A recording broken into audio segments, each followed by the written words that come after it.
Hey guys, welcome back to the channel. This is Katelyn, and I'm continuing the ABC challenge with K for Korra. So I know what's gonna be the first question from all of you. Like, I already know. I'm gonna predict it, I'm gonna answer it. You guys are gonna ask me, which one did you like more? Legend of Korra or Avatar: The Last Airbender? So I'm just gonna put this out of the way. I think it's really hard to pick one over the other, because yes, they're in the same universe, and yes, they share similar themes, but I think they're pretty different shows. Avatar was more tailored for, kids and young teenagers, but Korra was tailored more for, I guess, older teenagers and kind of young adults. So I can't really compare them very accurately and say one was better than the other, plus both hold a very strong fondness in my heart for different points in my life. So Avatar came out, I think it was around, my freshman year of high school is when I really started watching it with my friends. And that show really lit a fire in me, because I've always loved telling stories and making characters, but that show was I think the starting point for my passion for character and creature design and making stories and such. It's just, the show has such a rich universe and such a diverse cast of characters that I just absolutely fell in love with it. And I was like, you know what? I'm gonna make something like that one day. I've always wanted to make something that gave me the same feelings as Avatar did. Gave me so many feels, guys, and I have rewatched it so many times and I absolutely love it. And then Korra came out, I think it was around sometime in college for me. And I still loved it. It did the same thing for me. It really ignited a fire in me, and I just was like, wow, it's such a rich universe again, and I love the characters, and I just love the story overall. But it was a different feeling.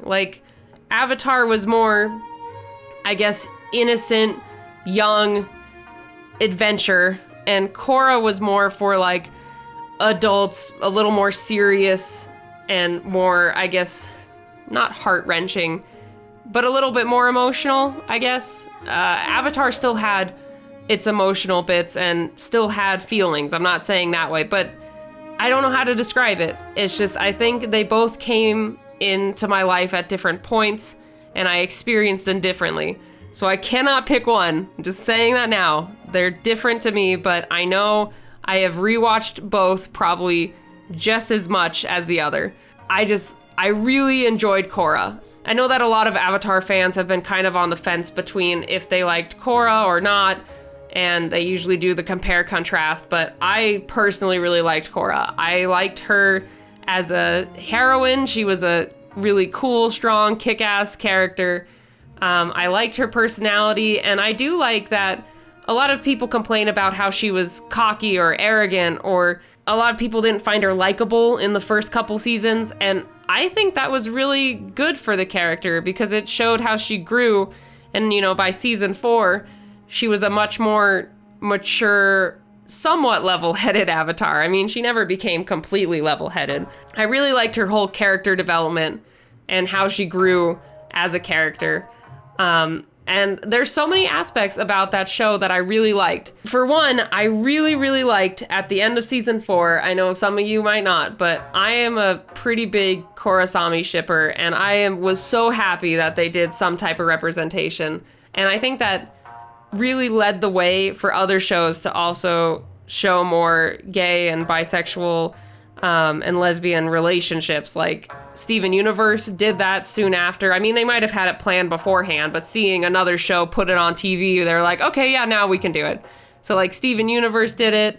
Other shows started telling us that other characters had been or are in relationships. And it's just, I think they kind of paved the way for other kids shows to start introducing more and more gay, lesbian, bisexual, any type of orientation characters. And I think that this was a great way to start off, and I loved it. I love that. And probably another question you guys are going to ask me is which season was my favorite. And I really liked season 3. Basically, how the Korra breakdown of season goes for me. Season 3 is my number 1. Season 4 is my second favorite. And 1 and 2 are kind of tied for third. I absolutely adored season 3. I thought Zahir was a freaking awesome villain. He was kind of like an anti-hero villain, if that makes sense. You could see where his intentions were and where he was coming from on what he wanted to accomplish, making him a little bit more relatable. But then you could also see, you know, he was doing it in the wrong way, in a more dark and evil way. And I thought he was a really, really good villain. And same with his like band of awesome benders. That was just a great season. I really liked it. And then season 4, I also really enjoyed. I did really like Kuvira. I liked the threat of the army, and I liked Korra having to deal with the side effects and repercussions of what happened in season 3. I just thought that was a really nice touch to have, you know, a realistic look on it. Because I know a lot of heroes in other shows, when they go through something traumatic or something serious happens, it's like next episode they're happy-go-lucky, peppy, and fine. And, you know, that's not the case. It's not realistic. So it was really nice that they added that into season 4. So I wanted to share another fun little fact with you guys. I like Avatar and the Avatar universe and Korra and all that so much that it's actually on my list of tattoos to get. And I know my mom's listening to this, but it's happening. I have 2 tattoos planned. One of them is when I finally reach my goal in health weight and just my health in general reaches to the point that I want, just for myself, not for anyone else. Like, I just want to be healthy. I'm going to get the Sailor Jupiter symbol on the inside of my wrist.